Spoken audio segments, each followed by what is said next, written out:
রাসূলুল্লাহ সাল্লাল্লাহু আলাইহি ওয়াসাল্লামকে ভালোবাসা। আমরা প্রত্যেকেই মুসলমান না, ইমানদার।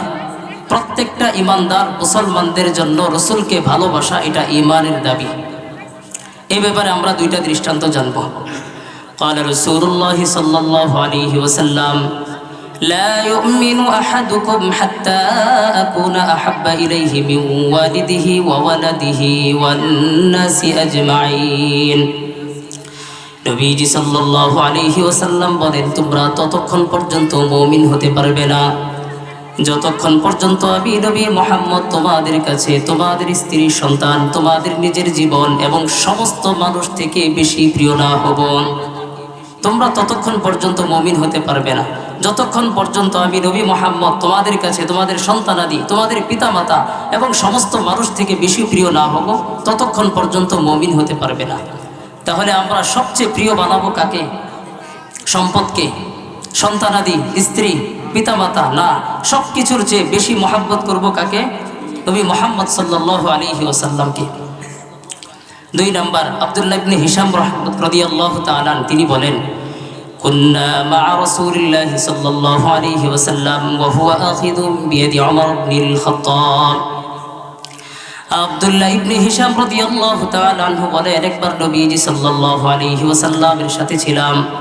নবীজি সাল্লাল্লাহু আলাইহি ওয়াসাল্লাম তখন উমর ইবনুল খাত্তাব রাদিয়াল্লাহু তাআলা আনহুর হাতে হাত রেখে ধরেছিলেন। আমি নবীজির সাথে, নবী উমরের হাতে এইভাবে ধরে আছেন। قال له عمر يا رسول الله। উমর ইবনুল খাত্তাব নবীজিকে বললেন, ইয়া রাসূলুল্লাহ লা আনতা আহাব্বু ইলাইকা মিন নাফসি। উমর ইবনুল খাত্তাব নবীজিকে বললেন, ইয়া রাসূলুল্লাহ, আমি সব কিছুর চাইতে আপনাকে বেশি ভালোবাসি, তবে নিজের জীবনের চেয়ে না। উমর ইবনুল খাত্তাব বললেন, আমি আপনাকে সব কিছুর চাইতে বেশি ভালোবাসি, তবে নিজের জীবন থেকে বেশি ভালোবাসি না। তখন নবীজি সাল্লাল্লাহু আলাইহি ওয়াসাল্লাম বললেন, উমর শোনো, ওয়াল্লাযী নাফসি বিয়াদিহি হাত্তা আকুনা আহাব্বা ইলাইকা মিন নাফসিকা। উমর, ওই সত্তার শপথ যেই সত্তার হাতে আমি নবী মুহাম্মদের প্রাণ, আমি তোমার কাছে তোমার জীবনের চেয়ে বেশি প্রিয় হতে চাই। সব কিছুর চাইতে তুমি নিজের জীবনের চেয়ে আমাকে বেশি প্রিয় বানাইতে হবে, এটা তোমার দায়িত্ব। উমর ইবনুল খাত্তাব রাদিয়াল্লাহু তাআলা একটু চিন্তা করার পর নবীজিকে বললেন, ইয়া রাসূলুল্লাহ, আল-আন, এখন আমার চিন্তা হলো বা এখন আমি অনুধাবন করতে পেরেছি, আমি আমার নিজের জীবনের চেয়ে আপনাকে সবচেয়ে বেশি ভালোবাসি। তাহলে আমরা সবচেয়ে বেশি ভালোবাসবো কাকে? মুহাম্মদ সাল্লাল্লাহু আলাইহি ওয়াসাল্লামকে। আমাদের 3 নাম্বার আলোচনা, নবীজি সাল্লাল্লাহু আলাইহি ওয়াসাল্লামকে ভালোবাসা জান্নাতে যাওয়ার সম্বল। আমরা সবচেয়ে বেশি ভালোবাসবো নবীজিকে। এই নবীকে ভালোবাসবো কেন? নবীকে ভালোবাসার মানেই হচ্ছে নবীর ভালোবাসার মাধ্যমে আমরা জান্নাতে যাব, এটাই আমাদের সম্বল। এই ব্যাপারে আমরা 3টা দৃষ্টান্ত জানবো। قال رسول الله صلى الله عليه وسلم ثلاث من كن فيه وجد بهن حلاوة الإيمان। নবীজি সাল্লাল্লাহু আলাইহি ওয়াসাল্লাম বলেন, যে ব্যক্তির মাঝে 3টা গুণ থাকবে ওই ব্যক্তি প্রকৃতপক্ষে ঈমানের স্বাদ আস্বাদন করতে পারবে। 3টার একটা হলো, নবীজি বলেন, মান কানাল্লাহু রাসূলুহু আহাব্বা ইলাইহি মিম্মা সাওয়াহুমা। নবীজি সাল্লাল্লাহু আলাইহি ওয়াসাল্লাম বলেন, যে ব্যক্তি সব কিছুর চাইতে আল্লাহ এবং তার রাসূলকে বেশি ভালোবাসবে, ওই ব্যক্তি ঈমানের স্বাদ আস্বাদন করতে পারবে। সব কিছুর চাইতে বেশি ভালোবাসবো নবী মুহাম্মদকে। ভালোবাসলে কি হবে? ঈমানের স্বাদ গ্রহণ করতে পারবো। 2 নাম্বার, قال رسول الله صلى الله عليه وسلم المرء مع من أحب। এই হাদিসের স্বাভাবিক অর্থ বা সমাজে প্রচলনকৃত অর্থ আমরা সবাই জানি, যার সাথে যার মহাব্বত। পরেরটুকু বলেন, আপনারা পারেন তো এই হাদিসের অর্থ? যার সাথে যার মহাব্বত, হ্যাঁ, তার সাথে তার কিয়ামত। এই হাদিসের শাব্দিক অর্থ এটাই। এই হাদিস আরো বিস্তারিত আকারে অন্য একটা হাদিসের মাধ্যমে জানা যায়। আনাস ইবনে মালিক রাদিয়াল্লাহু তাআলা আনহুর বর্ণনা, তিনি বলেন, جاء رجل إلى النبي صلى الله عليه وسلم قال يا رسول الله متى الساعة। আনাস ইবনে মালিক রাদিয়াল্লাহু তাআলা আনহু নবীজি সাল্লাল্লাহু আলাইহি ওয়াসাল্লামের সামনে বসা। ইতিমধ্যে একজন সাহাবা নবীজির সামনে আসলেন। আসার পর নবীজিকে বললেন, ইয়া রাসূলুল্লাহ, কিয়ামত কখন হবে? নবীজি বললেন, ওয়া মা আ'দাদতা লিস-সাআ, কিয়ামতের জন্য তোমার কি প্রস্তুতি আছে? তুমি যে বললা কিয়ামত কখন হবে, কিয়ামতের জন্য তুমি কি প্রস্তুতি নিয়েছো?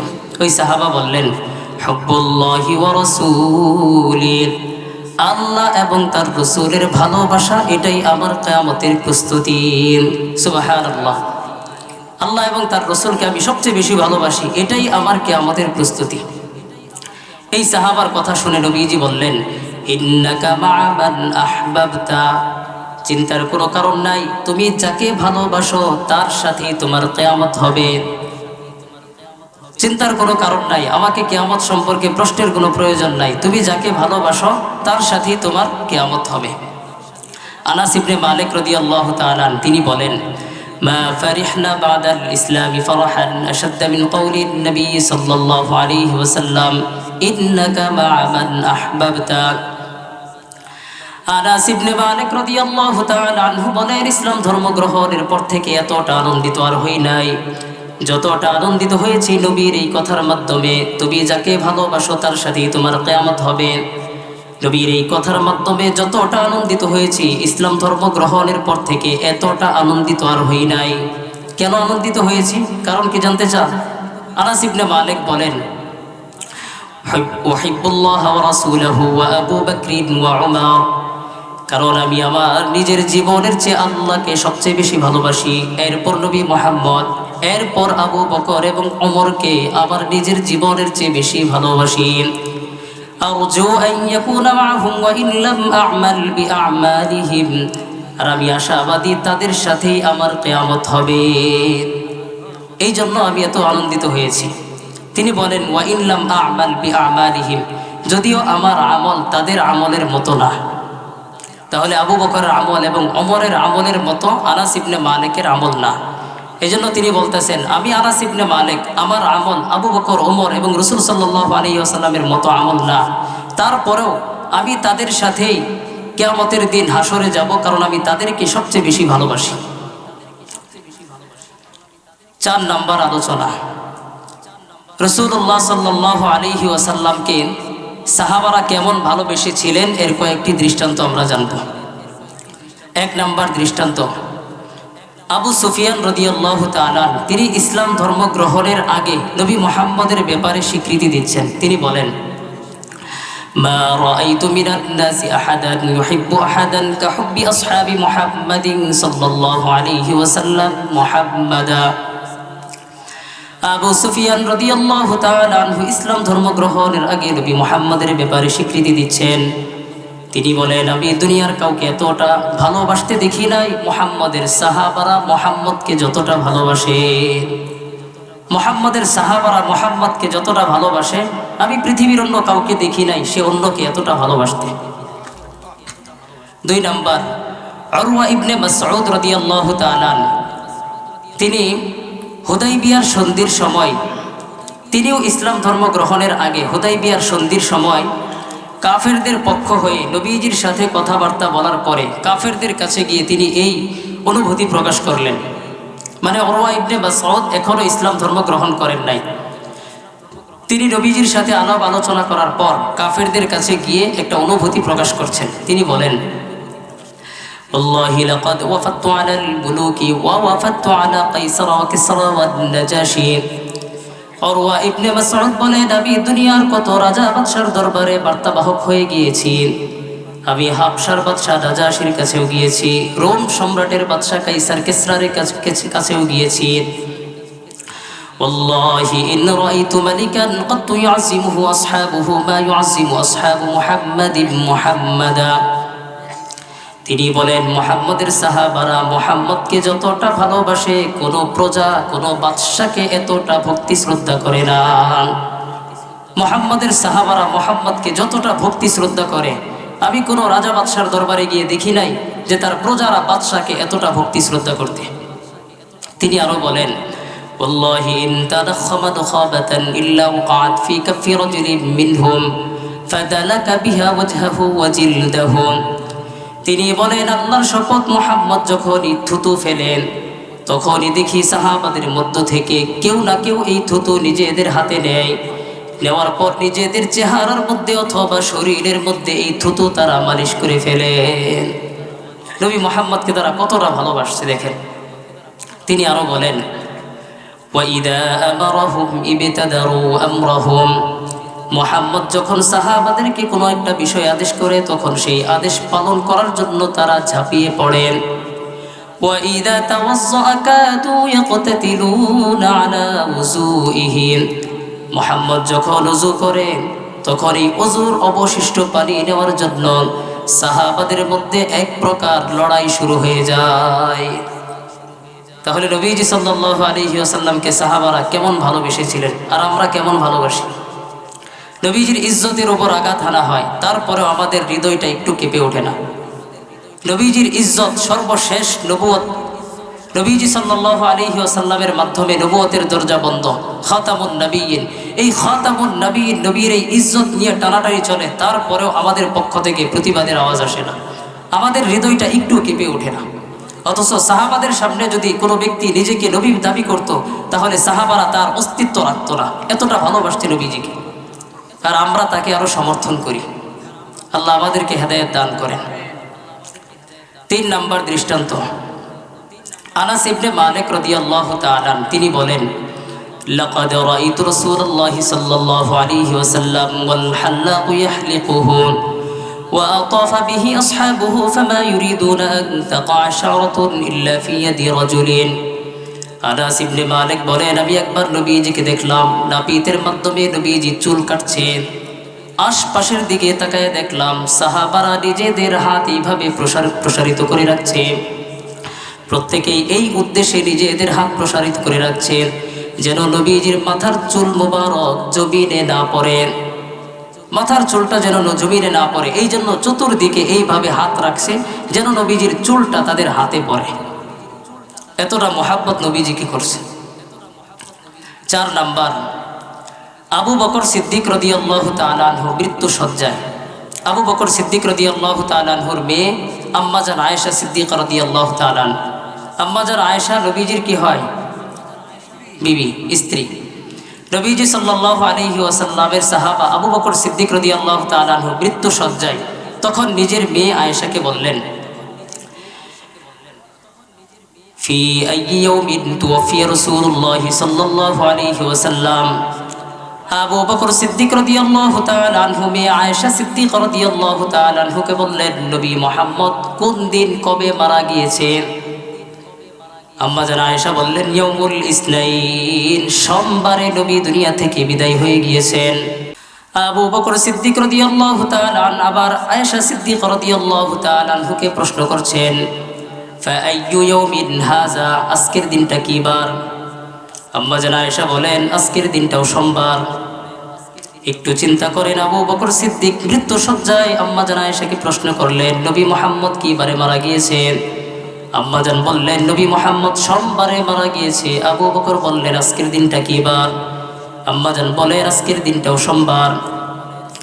আবু বকর সিদ্দিক রাদিয়াল্লাহু তাআলা আনহু বললেন, আরজু ফিহা বাইনি ওয়া বাইনাল লাইল, আমি আশাবাদী, আমি আল্লাহর কাছে আকাঙ্ক্ষা করছি যদি আল্লাহ তাআলা আজকে সন্ধ্যার আগে আমার ফয়সালা করে নেয় তাহলে তো আমার মরণটাও নবী মুহাম্মদের সাথে মিলে যায়। তাহলে মাগরিবের পূর্বে তো সোমবার থাকে, মাগরিব হয়ে গেলে সেটা মঙ্গলবার। এই জন্য তিনি বলতেছেন, আজকে মাগরিবের পূর্বেই যদি আমার ফয়সালা হয়ে যেত। তাহলে রসুলের প্রতি তাদের কেমন ভালোবাসা ছিল। এই কথা কখন বলে? যখন একজন প্রেমিক তার প্রেমিকার জন্য পাগল থাকে, তখনই বলতে পারে এই জাতীয় কথা। 5 নাম্বার, নবীজি সাল্লাল্লাহু আলাইহি ওয়াসাল্লামের সাহাবা জাবের রাদিয়াল্লাহু তাআলা তিনি বলেন, উহুদের যুদ্ধের সময় রাতের বেলা আমার বাবা আব্দুল্লাহ রাদিয়াল্লাহু তাআলা আমাকে বলতেছেন, মা আরানি ইল্লা মাকতুলান ফি আউয়ালি মান ইউকতালু মিন আসহাবিন নবী সাল্লাল্লাহু আলাইহি ওয়াসাল্লাম। একজন বাবা তার সন্তানকে বলছেন, আগামীকাল রাসূলের সাহাবাদের মধ্য থেকে হয়তো আমি সর্বপ্রথম শহীদ হয়ে যাব। এরপর তিনি বলেন, ওয়া ইন্নী লা আতরুকু বাদি আ'আজ্জা আলাইকা মিনকা গায়রা নাফসি রাসূলিল্লাহি সাল্লাল্লাহু আলাইহি ওয়াসাল্লাম। আমি দুনিয়া থেকে বিদায় হয়ে যাচ্ছি ঠিক, তবে আমি দুনিয়ার মধ্যে তোমাকেই সবচেয়ে প্রিয় হিসাবে রেখে যাচ্ছি, তবে নবী মুহাম্মদ ছাড়া। আমি দুনিয়া থেকে বিদায় হয়ে যাচ্ছি, তোমাকে সবচেয়ে প্রিয় হিসাবে দুনিয়াতে রেখে যাচ্ছি, তবে এই জায়গায় নবী মুহাম্মদ আগে। তাহলে কি বোঝা যায়? আমি বিদায় হয়ে যাব, দুনিয়ার মধ্যে সবচেয়ে প্রিয় হিসাবে রেখে যাচ্ছি একমাত্র মুহাম্মদ সাল্লাল্লাহু আলাইহি ওয়াসাল্লামকে। 6 নাম্বার, তালহা রাদিয়াল্লাহু তাআলা। উহুদের যুদ্ধের সময় ব্যাপকভাবে তুমুল যুদ্ধ শুরু হয়ে গেছে। নবীজি সাল্লাল্লাহু আলাইহি ওয়াসাল্লামকে তালহা রাদিয়াল্লাহু তাআলা আনহু নিজে ঢাল হয়ে নবীজির উপর আক্রমণ প্রতিহত করছেন। নবীজি সাল্লাল্লাহু আলাইহি ওয়াসাল্লাম কাফেরদের এই অবস্থা দেখার জন্য একটু মাথাটা উকি দিলেন। তখন তালহা রাদিয়াল্লাহু তাআলা আনহু নবীজিকে বললেন, ইয়া নবিয়াল্লাহ বিআবি আনতা ওয়া উম্মি লা তুসরিফ ইউসিবুকা সাহমুম মিন সিহামিল কওম নাহরি দুনা নাহরিকা। ইয়া রাসূলুল্লাহ, আমার পিতা মাতা আপনার জন্য কুরবান হোক, আপনি মাথা উকি দিয়ে মাথা বের করবেন না। হয়তো কাফেরদের পক্ষ থেকে কোনো তীর আপনার মাথার মধ্যে বিদ্ধ হতে পারেন, আমি আপনার জন্য আমার জীবনকে উৎসর্গ করে দিব। সাহাবারা নবীজিকে এতটাই মহব্বত করতেন। 7 নাম্বার দৃষ্টান্ত, উহুদের যুদ্ধের সময় এক মহিলার স্বামী এবং তার ভাই শাহাদাত বরণ করেছে। ওই মহিলাকে সান্ত্বনা দেওয়ার জন্য অন্যান্য সাহাবারা সান্ত্বনা দিচ্ছেন। ওই মহিলা তাদেরকে বললেন, বলো আগে নবী মুহাম্মদ কেমন আছে? সকলেই বলল নবী মুহাম্মদ ভালো আছে। তখন ওই মহিলা বলল, না, আমার বিশ্বাস হয় না, আমি আগে তাকে দেখতে চাই, বাস্তবেই কি তিনি সুস্থ আছেন কিনা। তখন তাকে দেখানো হলো নবী মুহাম্মদ সুস্থ। ওই মহিলা বলল, কুল্লু মুসিবাতিন বাদাকা জালাল, নবী মুহাম্মদ সুস্থ, এরপর আমার সমস্ত বিপদ আমার কাছে তুচ্ছ। নবী মুহাম্মদ যেহেতু সুস্থ আছে, আমার যে বিপদ আছে, আমার স্বামী মারা গিয়েছে, আমার ভাই মারা গিয়েছে, এই সমস্ত বিপদ আমার কাছে তুচ্ছ। নবী মুহাম্মদ সুস্থ থাকাটাই আমার জন্য যথেষ্ট। তাহলে সাহাবারা নবীজি সাল্লাল্লাহু আলাইহি ওয়াসাল্লামকে কেমন ভালোবেসেছেন এর কয়েকটা দৃষ্টান্ত জানলাম।